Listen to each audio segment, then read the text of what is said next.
आप सभी को जय श्री कृष्ण और होली और रंग पंचमी की अनेक शुभकामनाएं। होली जब आती है तो हम सबको लगता है खूब सारा रंग खेलना है, मिठाई खानी है, हमारे गोरे से चेहरे को अलग अलग रंगों से रंग देना है, खूब होली खेलनी है, यही है। और होली का दहन हम आग जलाते हैं, बस। क्या इतनी सिंपल है होली? हर वर्ष हम होली मनाते हैं, रंग पंचमी मनाते हैं। उसके पीछे उसका सिग्निफिकेंस क्या है, क्यों मनाते हैं हम? इस दिन हमारे मन के भाव कैसे होने चाहिए? देखिए, होली जो है वो सत्य और भक्ति के विजय का दिन है। हम सबके जीवन में, या फिर हम कहें जो भक्त है, जो अच्छा व्यक्ति है, उसके जीवन में कई सारी आपदाएं आती हैं। कई बार अपने ही लोग हमको दिक्कत देते हैं। जैसे प्रहलाद जी के जो पिता थे, है ना, घर के ही लोगों ने उनको बहुत सताया और उन पर कई सारे अत्याचार हुए, ये हम सब जानते हैं। फिर भी उनकी जीत हुई। उनको होलिका बुआ के इस पर बिठाया गया, जलाने का प्रयास किया गया, लेकिन होलिका जली, लेकिन भगवान भगवान के भक्त प्रहलाद नहीं जले। क्यों? ये सत्य की विजय है, ये भक्ति की विजय है। यानी हमको ये फेस्टिवल जो है, ये त्यौहार जो है, याद दिलाता है कि आप सत्य के मार्ग पर चलिए, भगवान की भक्ति कीजिए।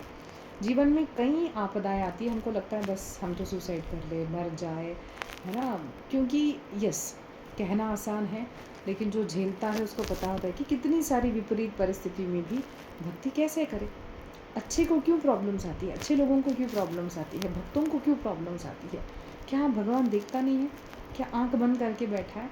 और जब ये फेस्टिवल आता है तब भगवान हमको याद दिलाना चाहते हैं, बेटा, नमे भक्ता भक्ता प्रणश्यति, मेरे भक्तों का कभी नाश नहीं हुआ।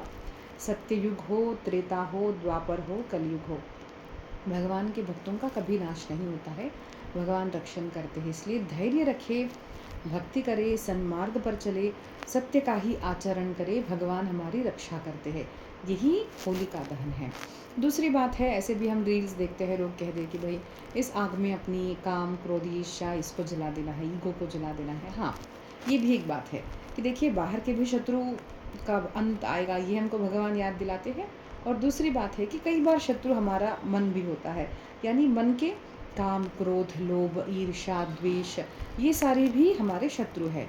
लेज़ीनेस है, तो ये सबको भी हमको उस दिन उसमें जला के हमको नया जीवन प्रारंभ करना है। इट्स नेवर लेट, है ना। कल तक जो भी हुआ हो गया। आज हम में जो भी दुर्गुण है वो हमको ही दिखते हैं, तो उन सबको हम जलाएं और होली के दिन से हम नया जीवन प्रारंभ करें, तो अच्छा हो गया, है ना। बाहर के शत्रु है, उनका भी नाश होगा, और अंदर के शत्रु है, उनका भी नाश हो गया है। अब हमको नया जीवन प्रारंभ करना है। तो कैसे जीवन प्रारंभ करें? हम होली खेल के, रंगों के साथ, मिठाई के साथ खूब अच्छे से होली मनाएं। तो याद रखिए, भगवान की भक्ति कीजिए, सत्य के मार्ग पर चलिए, तब आप सदैव खुश रह सकते हैं। तो आप सभी को होली और रंग पंचमी की खूब खूब हार्दिक शुभकामनाएं। जय श्री कृष्ण।